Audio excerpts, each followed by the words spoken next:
Hello hi అండి. మనం ప్రస్తుతానికి మఠంపల్లి మండలం రఘునాథపాలెం గ్రామ పంచాయతీ పరిధిలో బీఆర్ఎస్ పార్టీ సీనియర్ నాయకులు మాజీ వార్డు మెంబరు మనతో ఉన్నారు బడే సాబ్ గారు. ఇక్కడ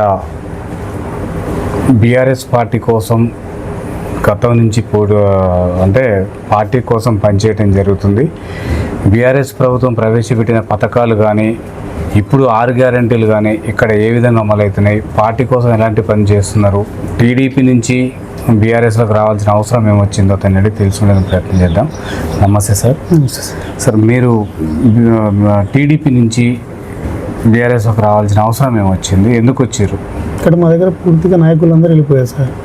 మేము క్యాడర్లో ఉన్న టీడీపీ క్యాడర్ ఈరోజు టీఆర్ఎస్ పార్టీ మొత్తం వాటికి యాంటీకి పనిచేస్తాం మేము ఫస్ట్ నుంచి కూడా. అంటే ఇప్పుడు ఇన్ని రోజులు అంటే 10 సంవత్సరాలు మీరు ప్రతిపక్షంలో ఉన్నారు కదా సార్, మీకు ఎలాంటి గౌరవం దక్కిందంటారు? అధికార పక్షం ఎలాంటి గౌరవం దక్కింది మీకు? పార్టీలో మంచిగా ఉంది సార్, మాకు ఇబ్బంది ఏం లేదు. అంటే పదవులు ఏం రాలేదు. లాస్ట్ టైం మా మామయ్య గారు పఠాన్ హుస్సేన్ ఖాన్ చనిపోవడం వల్ల రిజర్వేషన్ బీసీకి వస్తే మా అత్తయ్య పోటీ చేసింది. లాస్ట్ టైం సర్పంచ్ మా అత్తయ్య గారు అనమాట. ఎట్లా ఉంది సార్? మంత్రి గారు ఇక్కడ నుంచే కొనసాగిస్తున్న నీటిపారుదల శాఖ మంత్రి, ఇప్పుడు ఎమ్మెల్యేగా ఉన్నారు. ఇక్కడ ఎట్లా ఉంది అభివృద్ధి కార్యక్రమం? ప్రజెంట్ అయితే ఇక్కడ మా దగ్గర అయితే మా ఊర్లో అయితే శూన్యం సార్ గవర్నమెంట్ పనులు అనేది.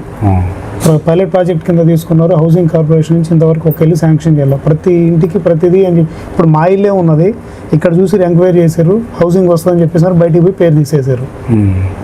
సరే, ఈ గ్రామంలో చాలా సమస్యలు ఉన్నాయి. ఎందుకంటే చాలా బార్డర్లో ఉన్నది. తర్వాత ఇక్కడ ఇందిరమ్మ ఇండ్లు రాలేవు, డబుల్ బెడ్రూమ్ ఇండ్లు రాలేవు, నీటికి కొరత ఉంది, వీధి కుక్కల పోరాటం ఉంది, కోతుల గౌరవాలు, చాలా సమస్యలు ఉన్నాయి. మరి ఎందుకు పరిష్కారం 10 ఏళ్ళు చేయలేకపోయారు? ఇప్పుడు 6 గ్యారెంటీలతోటి సమస్యలు క్లియర్ అయితే అంటారా? వీధి కుక్కలు అనేవి ఇంతకుముందు గతంలో లేవు. ఇప్పుడు ఒక 1 ఇయర్ నుంచి ఏమైందంటే గ్రామ పంచాయతీ ఎప్పుడైతే మాజీ సర్పంచ్ అయిపోయిందో అప్పటి నుంచి కార్యదర్శికి ఫోన్ చేసినా కూడా దాని మీద స్పందించట్లేదు. ఏం సార్ ఇట్లా ఉన్నాయి వీధి కుక్కలు, ఇట్లా పిల్లలను కరుస్తున్నాయి అన్నా కూడా మాకు పైనుంచి ఆదేశాలు, మేము మందు పెడితే మాకు సస్పెండ్ చేస్తారని చెప్పి చెప్పుకుంటూ పోతుంది కార్యదర్శి. కోతులు బేడద అనేది గతంలో లేదు. ఈ 1 సంవత్సరం నుంచి కోతులు బేడద పెరిగింది మా దగ్గర. ఇంతకుముందు 339 ఇళ్ళు అని చెప్పి గతంలో ఉత్తమవాడి మినిస్టర్ ఉన్నప్పుడే వాటి ముంపుకు తీసుకోవాల్సింది ముంపుకు తీసుకోవాలి. పులిచింతల బ్యాక్ వాటర్ వస్తే ఆ ఏరియా మొత్తం మునిగిపోతుంటుంది. మునిగిపోనే రావడం, ఒక 50 కేజీలు బియ్యం ఇవ్వడం ఇట్లా చేస్తున్నారు, కానీ దాన్ని పూర్తి స్థాయిలో నివారణ అనేది చేయలేకపోయారు. పులిచింతల బ్యాక్ వాటర్ ఎప్పుడైతే వస్తుందో మా ఊర్లో 330 ఇళ్ళు మునుగుతాయి. పూర్తి స్థాయిలో ఆ ఇళ్ళకి పోలేము, రాలేము. పరిస్థితి ఇది మరి దానిపైన పరిస్థితి అనేది మినిస్టర్ గారికి అర్జీ పెట్టారు. పెడితే ఆయన ఎలక్షన్ వచ్చిన టైంలో ఎలక్షన్ ముందు చూపిస్తాడు, నేను వీటి పరిష్కారం చూపిస్తా అంటాడు. పరిష్కారం అనేది ఏముండదు, శూన్యం అయిపోతుంది. సరే, ఇక్కడ ఎందుకు సైదిరెడ్డి గారు పార్టీ మారాల్సిన అవసరం ఏమొచ్చింది? ఆయన స్వతహా విషయం సత్తే లేదు. ఇప్పుడు మరి ఎవరు పార్టీ బాధ్యతలు మోస్తున్నారు సార్ ఇక్కడ బీఆర్ఎస్ పార్టీకి? ఇప్పుడు ప్రజెంట్ అయితే గతంలో బ్రహ్మారెడ్డి అని సైరెడ్డి అమ్మటి ఉండేది సార్, వాళ్ళ బ్రదర్ కూడా ప్రజెంట్ కాంగ్రెస్లో ఉన్నా కూడా కొంచెం మాకైతే మేము ఫస్ట్ నుంచి మా కుటుంబాలు ఎట్లా ఉంటాయంటే కలిసి ఉంటాయి, అన్ని కమ్యూనిటీ కులాలు గిలాలు ఏమి ఉండవు, ఒక పార్టీ బేస్లోనే కలిసి ఉంటాయి. అతనే కొద్ది గొప్ప చూసుకుంటుండు, పార్టీని కూడా మోస్తున్నాడు. సార్, ఇప్పుడు అవకాశాలు వచ్చినాయి, మీరు సర్పంచ్ చేస్తామని అంటున్నారు కదా, ఏం చెప్పదలుచుకుని ఓటర్లకు మీరు చేసే సేవలు ఏ విధంగా ఉండబోతుంది? మేము గతంలో సైరెడ్డి ఎమ్మెల్యే ఉన్నప్పుడు మా అత్తయ్య వాళ్ళు సర్పంచ్ ఉన్నప్పుడు 4 కోట్ల రూపాయల ఖర్చుతో సీసీ రోడ్లు వేసినాం ఇక్కడ. అంతకుముందు ఉత్తమవాడి మినిస్టర్ ఉన్నా కూడా ఇప్పుడు వేసినా కూడా 10, 15, 20, 50 లక్షల లోపు వేయించింది. కానీ గతంలో మేము 5 సంవత్సరాల పీరియడ్లో బ్రహ్మారెడ్డి గారి, ఇప్పుడు ఈరోజు బ్రహ్మారెడ్డి గారు కాంగ్రెస్లో ఉన్నాయి, బ్రహ్మారెడ్డి టీఆర్ఎస్లో ఉన్నప్పుడు ఆయన సహకారంతోనే మన 4,50,00,000 పెట్టి సీసీ రోడ్లు వేయించాం. అలాగే దగ్గర 50 లక్షల రూపాయలు పెట్టి ప్రైమరీ స్కూల్ ఒక బిల్డింగ్ కట్టారు ఇక్కడ మా దగ్గర. సార్, కేసీఆర్ గారు ప్రవేశపెట్టిన పథకాలని ఈ విలేజ్లో ఎంత మేరకు అమలైనాయి? మ్యాక్సిమం 90% అమలై ప్రతి ఇంటికి చేరినాయి సార్. రైతు బంధు కానివ్వండి, రైతు బీమా కానివ్వండి, రైతు బీమా సీఎం రిలీఫ్ ఫండ్ చెక్కులు అయితే ప్రతి ఇంట్లో హాస్పిటల్ జాయిన్ అయ్యి వచ్చిన ప్రతి చెక్కుకి సైరెడ్డి గారి సహకారంతో ప్రతి ఇంట్లో సీఎం రిలీఫ్ ఫండ్ చెక్ అనేది ఇవ్వడం జరిగింది. ఎంపీటీసీ 2 పరిధిలో 82 చెక్కులు మా చేత్తోనే మేమే ఇచ్చినాం. ఈ ఊరు 2 ఎంపీటీసీలు ఉంటుంది. ఒక ఎంపీటీసీ వచ్చేసి 1వ వార్డు నుంచి 8వ వార్డు వరకు ఉంటుంది. 2వ ఎంపీటీసీ వచ్చేది 9 నుంచి గుళ్ళపల్లిని కలుపుకొని అటు వెంకటాయపాలెని కలుపుకొని 2వ ఎంపీటీసీ ఉంటుంది. 2వ ఎంపీటీసీలు 2500 ఓట్లు ఉంటాయి. 2వ ఎంపీటీసీల పరిధిలోనే మేము 82 చెక్కులు ఇచ్చినాం, సీఎం రిలీఫ్ ఫండ్ చెక్కులు. ఇప్పుడు ఎట్లుంది సార్ 6 గ్యారెంటీలు ఏ విధంగా? మన 6 గ్యారెంటీలు అన్నీ ఫెయిల్ సార్. ప్రజెంట్ అయితే ఏమీ ఇవ్వలేదు, ఇంతవరకు మా దగ్గర అయితే ఏమీ జరగలేదు. ఒక్క హౌసింగ్ పక్కన బేస్మెంటల్ పెట్టి వర్క్ నడుస్తుంది అంటారు కానీ మా దగ్గర ఇంతకు బేస్మెంట్ పెట్టిన పాపాన పోలేదు. 2500 రూపాయలు ఒక్కళ్ళకి పడలేదు. గ్యాస్ సిలిండర్ ఒక్క నెల పడ్డది, తర్వాత బంద్. ఒక్క నెల, అది కూడా కొంతమందికి పడ్డది. తర్వాత రైతు బీమా అనేది ప్రజెంట్ చనిపోయిన వాళ్ళకి లేదు. కొత్త పెన్షన్లు ఒక్కటి యాడ్ కాలేదు. తర్వాత వచ్చేసి నెక్స్ట్ మన ఇవి రుణమాఫీ అనేది లీస్ట్ రావడానికి వచ్చింది కానీ బ్యాంక్లో పోయి చూస్తే శూన్యం. లీస్ట్ అయితే వచ్చింది, ఇట్లా వచ్చినాయి చూసుకోకుండా అన్నారు. బ్యాంక్కి పోయి చూస్తే బ్యాంక్లో అడిగితే 5 నెలలు మీరు కట్టాల్సిందని చెప్పేసి అన్నారు. లేదు మీరు 4 లక్షలు ఉంది 2 లక్షలు కట్టండి, 2 లక్షలు మాఫీ చేస్తా అంటున్నారు. ఆ 2 లక్షలు కట్టినాక ఆ మాఫీ కూడా లేదు. కొంతమంది కట్టిన అట్లా కూడా బాధపడతారు కట్టిన వాళ్ళు. అంటే ఇప్పుడు రేషన్ బియ్యం ఉంది, ఉచిత బస్సు కూడా ఉన్నాయి సార్. అవి ఉచిత బస్సు అసలు బస్సే లేదు సార్. ఉచిత బస్సు ఎవరు ఎక్కడ పెడతాం మనం? మా ఊరికి బస్సు లేక దగ్గర 2 ఉత్తమవాడి మినిస్టర్ అండి బస్సు పోయింది. సైదిరెడ్డి ఉన్నట్టు అది కూడా లాస్ట్లో 1 నెల బ్రేక్ అయింది. అక్కడి నుంచి ఇక అసలు బస్సు లేదు మాకు. బస్సు లేదు. బస్సు లేకపోయేసరికి ఇక్కడి నుంచి హుజూర్నగర్ పోవాలంటే 2 సార్లు ప్యాసింజర్ మారాల్సి సార్. ఇక్కడి నుంచి పోవాలి మఠంపల్లి దిగాలి, మఠంపల్లి నుంచి మళ్ళీ హుజూర్నగర్ పోవాలి. ఇక్కడి నుంచి 30 రూపాయలు, అక్కడి నుంచి 60 రూపాయలు ఛార్జ్ పడుతుంది. అసలు ఉచిత బస్సే లేదు. ఉచిత బస్సు తర్వాత బస్సు పెట్టాలి కదా సార్. ఇప్పుడు డిఎం గారికి పోయి మన బస్ కావాలని చెప్పేసి 100 సంతకాలతో లెటర్ ఇచ్చి వస్తే మేము 10 లక్షల రూపాయలు ఇస్తే ఆయన బస్సు పంపిస్తారంట మాకు. మీరెందుకు మేము ఊళ్ళో మొత్తం వసూలు చేసి 10 లక్షల రూపాయలు ఇస్తే బస్ కొనిస్తే వాళ్ళు బస్సుని మెయింటైన్ చేసుకుంటారు. వాళ్ళ కాడ బస్సులు లేవంట. ఆ డిఎం గారు ఇచ్చిన సమాచారం అది. ప్రైవేట్ బస్ మేము అది అడిగినాం. మేము ఇస్తే మీరు నడిపేది ఏం సార్ అని చెప్పేసి, మరి బస్సులు లేవు వచ్చిందా కాకుండా అంటుండే ఆయన. అంటే ఇప్పుడు హుజూర్నగర్ ఎంతవరకు అభివృద్ధి చేశారు సార్ సైదిరెడ్డి గారు? సైరెడ్డి హయాంలో మంచిగా హుజూర్నగర్ అభివృద్ధి జరిగింది. ఉత్తమ్ కుమార్ రెడ్డి గారు వచ్చిన తర్వాత ఇక్కడ ఇందిరా మిల్లు ఎన్ని వచ్చినాయి? మా దగ్గర అయితే శూన్యం, ఇంతవరకు ఒక ఇందిరా మిల్లు లేదు. ఆ రోజు సర్వే చేసి పైలట్ ప్రాజెక్ట్ కింద తీసుకున్నాం. మండలంలో ఏది జరిగినా ఫస్ట్ మీ ఊరికి వేస్తామని చెప్పేసి అన్నారు. మా ఊర్లో ఏది ఇవ్వలేదు ఇంతవరకు. ఒక్క పథకం కూడా స్టార్ట్ చేయలేదు ఇంతవరకు. సార్ నిరుద్యోగ యువతి యువకులకు ఎలాంటి ఉపాధి కల్పిస్తున్నారు సార్? రేపు మీరు సర్పంచ్ గెలిచిన తర్వాత వాళ్ళకు మీరు ఏమి ఉపాధి కల్పించబోతున్నారు?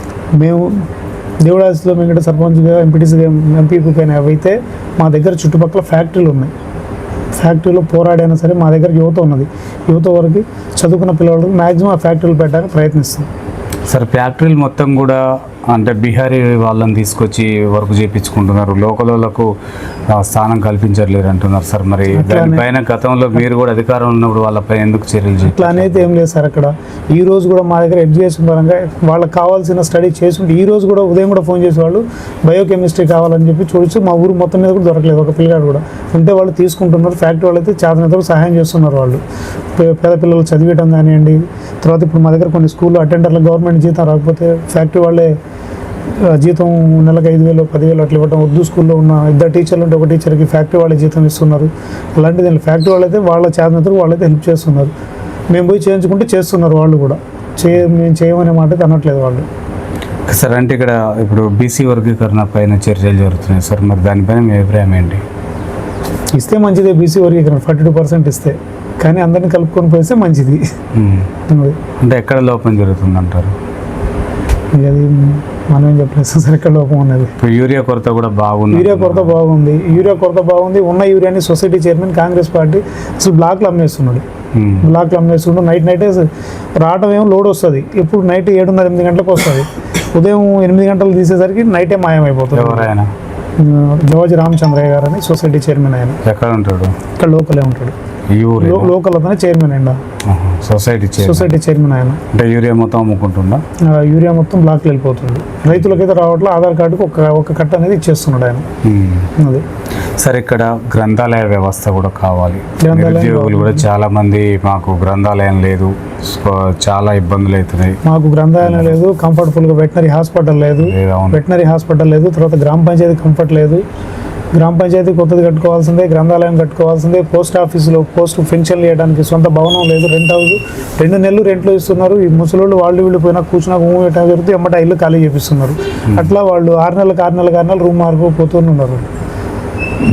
మరి ఇవన్నీ మీరు ఎందుకు చేయలేకపోయారు సార్? మీరే 10 ఏళ్ళు మేము పెట్టినాం సార్. లాస్ట్ మూమెంట్లో ఆల్రెడీ శాంక్షన్ కూడా అయింది. సైరెడ్డి గారు శాంక్షన్ చేశారు. ఈ లోపు ఎలక్షన్స్ వచ్చినాయి, ఆగిపోయినాయి. సార్ ఇక్కడ బాగా బెల్ట్ షాపులు బాగానే ఉన్నాయని తెలుస్తుంది సార్ మాకు కూడా. మేము ప్రజా వాయిస్ తీసుకున్న తరుణంలో బెల్ట్ షాపుల మీద బాగా కంప్లైంట్ ఇవ్వడం జరుగుతుంది. మరి దానిపైన ఎలాంటి చర్యలు తీసుకుంటే బాగుంటుంది అంటారు? బెల్ట్ షాపుల మీద ఏముంటుంది సార్? అది వాళ్ళు ఇక్కడ ఆఫ్ చేసిన 10 రూపాయలు తెచ్చుకుంటారు కదా. ఇప్పుడు దాని ద్వారా అంతా ఇబ్బంది అవుతుంది కదా సార్, యువత మొత్తం కూడా తాగుడు బానిసలు అవుతున్నారు కదా, దానిపైన మీరు మా దగ్గర యువత తాగరు సార్ పెద్దగా. అంటే మీరు ప్రజలకు ఏం చెప్పాలి రేపు మీరు గెలిచిన తర్వాత సార్, ఎంపీపీ కానీ సర్పంచ్ గెలిచిన తర్వాత ఓటర్లకు ఏం చెప్పాలి? మరి ఒక ఓటు అంటే చాలా పవిత్రమైన విషయం, దాన్ని నమ్ముకోవడం జరుగుతుంది. ఓటర్లలో చైతన్యం రావడం కోసం మేమైతే చెప్తాం సార్, మేము చేసింది కూడా కొంత జనాలకే తెలుసు. ప్లస్ మేము చెప్పేది ఏంటంటే యువతలో కొద్ది గొప్ప అన్న జాబులకైతే ట్రై చేస్తామని చెప్తాం మేము. ఇప్పుడు కొంతమందికి ఇప్పించి ఉన్నాం మేము, సైరెడ్డి గారి సహకారం, బ్రహ్మారెడ్డి సహకారంతో కొన్ని జాబులు అయితే ఫిల్ అయినా చేస్తున్నారు పిల్లలు. వాళ్ళు కూడా ఎన్సెల్ ఫ్యాక్టరీలు కానివ్వండి, సాగర్ కానివ్వండి, మహాసిమెంట్ కానివ్వండి, కొంతమంది పిల్లలు చేస్తున్నారు. సార్ మీరు ప్రజాసేవ చేస్తారని కూడా తెలిసింది, అక్కడక్కడ సహాయాలు, ఆర్థిక సహాయాలు, అది మీకు ఆలోచన ఎట్లా వస్తుంది సార్? మేము ఫస్ట్ నుంచి మెడికల్ ఫీల్డ్లో ఉన్నాం సార్, ఇది సహాయం అంటే ఏదో రకంగా చేస్తూనే ఉంటాం వాళ్ళకి. అది మొత్తానికి ఫైనల్గా ఏం చెప్పదలుచుకున్నారు ఓటర్లకి? రేపు ఎన్నికలను ఉద్దేశించి ఓటర్లకు ఏం చెప్పదలుచుకున్నారు? పనిచేసే వ్యక్తికి ఓటేమని చెప్తాం సార్, ఇంకేముంటుంది. పనిచేసే వ్యక్తి అంటే ఇక్కడ గెలుస్తున్నారు, పోయి ఎక్కడో ఉంటున్నారు, ఓట్లు అయిపోగానే ఎక్కడో ఉంటున్నారు, ఓటర్లకు అందుబాటులో ఉండట్లేదు. మేము హుజూర్నగర్లో గతంలో 2011లో మాకు శ్రీసాయి హాస్పిటల్ అనేది ఉండే, హాస్పిటల్ 5 సంవత్సరాలు రన్ చేసి కూడా ఇక్కడే ఉండాలనే ఉద్దేశంతో మళ్ళీ తీసేసి కూడా ఇక్కడే ఎన్నిక వచ్చినాం. ఇప్పుడు ఉచిత బస్సు కూడా రావట్లేదు అంటారు. ఉచిత బస్సు రావట్లేదు, దాని నుంచి ఫైట్ చేస్తున్నాం సార్. ఉచిత బస్సు ఒకటి, తర్వాత మీరు వస్తుంటే చూసి ఉంటాం ఫ్లైఓవర్ కింద ఇక్కడ డ్రైనేజ్ ఒకటి ఉంటుంది, ఆ వర్షం పడితే బండ్లు ఇట్టించి అటు అట్టించి రావడానికి కూడా ఇబ్బంది పడుతున్నారు. ఒకటి ఇవన్నీ సమస్యలే ఉన్నాయి. సీసీ రోడ్లు కూడా కంప్లీట్ కాలేదు. సీసీ రోడ్లు కూడా ఇంకా ఉన్నాయి. సీసీ రోడ్లు ఇంకా 2 కిలోమీటర్లు ఆ లాస్ట్ టైంలో కొలతేసి పెట్టినాం, గవర్నమెంట్ అయిపోయింది. ఇంకా మా ఊళ్ళో 2 కిలోమీటర్లు సీసీ రోడ్లు వేయాల్సిన ఉంది. సార్ అట్లనే ధరణి వ్యవస్థ పైన మీ అభిప్రాయం ఏంటి సార్? ఇప్పుడు భూభారతి ఇచ్చారు, దాని ద్వారానే ఏమన్నా క్లియర్ అయ్యే భూభారతి ఇంతవరకు జరిగింది అయితే ఏం లేదు సార్. అర్జీలు పెట్టామన్నారు, పెట్టినాక అసలు నాకే జరగలేదు ఇంతవరకు. దాని నుంచి మేడం ఫోన్ చేసి చూద్దామని ఆలోచిద్దామని చెప్పేసి అంటుంది మేడం కూడా, ఎంఆర్ఓ మేడం గారు కూడా. సార్ రేపు ఎన్నికలలో షేక్ బడే సాబ్ గారికి ఓటు ఎందుకు వేయాలంటే ఏం చెప్తారు సార్? మీకు ఓటు ఎందుకు వేయాలి అంటే పార్టీని చూసి వేయాలా, మిమ్మల్ని చూసి వేయాలి? ఎందుకు వేయాలంటే పార్టీని చూసి 50% వేయాలి, మమ్మల్ని చూసి 50% వేయాలి ఓటు అనేది. మీరు ఏం చేసిరని వేస్తారు ప్రజలు వాళ్ళకి తెలుసు సార్ మనం ఏం చేసినాం. మనం చేసింది మనం చెప్పుకోకూడదు కదా, మనం ఏం చేసినాం అనేది వాళ్ళకి తెలుసు, వాళ్ళ మనసులో ఫిక్స్ అయి ఉంది. ఇప్పుడు అంత మినిస్టర్ ఉండి కూడా మనం పోటీ చేస్తున్నాం అంటే ఏదో ఒక నమ్మకం ఉండబట్టే కదా. అంటే ఎమ్మెల్యే గారు అంటే మంత్రి గారు ఇక్కడ ఎప్పుడన్నా వచ్చిందా? మంత్రి గారు వచ్చిపోతూనే ఉన్నాడు, అంటే ఈ మధ్య కాలంలో అయితే ఏం రాలేదు. ఎన్నికలకు ముందు ఇచ్చిన హామీలను నెరవేర్చిండా ఈ గ్రామానికి సంబంధించి? ఇంతవరకు అయితే ఏమి ఇవ్వలేదు. షాదీఖానాకి ₹1 ఇస్తానంటే ఇంతవరకు అది ఇవ్వలేదు. మరి ఎందుకు ఎప్పుడు మీరు సమస్యలు ఆయన దృష్టి తీసుకెళ్ళాలి? మేము తీసుకెళ్ళాం, మేము పోం కూడా ఆయన దగ్గరికి. మరి ఎట్లా సమస్యలు ఎలా పరిష్కారం? రేపు మీరు గెలిచిన తర్వాత వాళ్ళే అధికారంలో ఉంటారు, మరి ఎట్లా? ఉన్నాం మంది మనం చేసుకుంటూ పోతాం, కానీ వాళ్ళ దగ్గరికి అయితే పోం. సరే ఇప్పుడు ఎన్నికలు లేక నిధులు కూడా రావట్లేవు, కేంద్ర నిధులు అయిపోయినాయి, ఓకేనా, అభివృద్ధి కార్యక్రమాలు ఎక్కడ జరగట్లేవు, మరి మీరు ప్రజలకు ఏం చెప్తారు రేపు? ఇప్పుడు గ్రామ పంచాయతీ అయిపోయినాక లైటింగ్ లేవంటే కార్యదర్శి ఫోన్ చేసి మీరే పైసలు తీసుకుని చేయండి అంటున్నాడు ఆయన. చేతనైన వరకు మన తెలిసిన ఏరియాలో మనమే చేసుకుంటాం, లైట్ తెచ్చి మన హెల్పర్ తెచ్చుకొని వేయడం అట్లా చేసుకుంటూ పోతున్నాం. ఇక అంటే ఓటర్లకైతే మొత్తానికి గెలిపించాలనే ఆలోచనలు కల్పిస్తారు అంతేనా? Okay sir, right, thank you. చూస్తున్నానండి మీ తెలుగు టీవీ.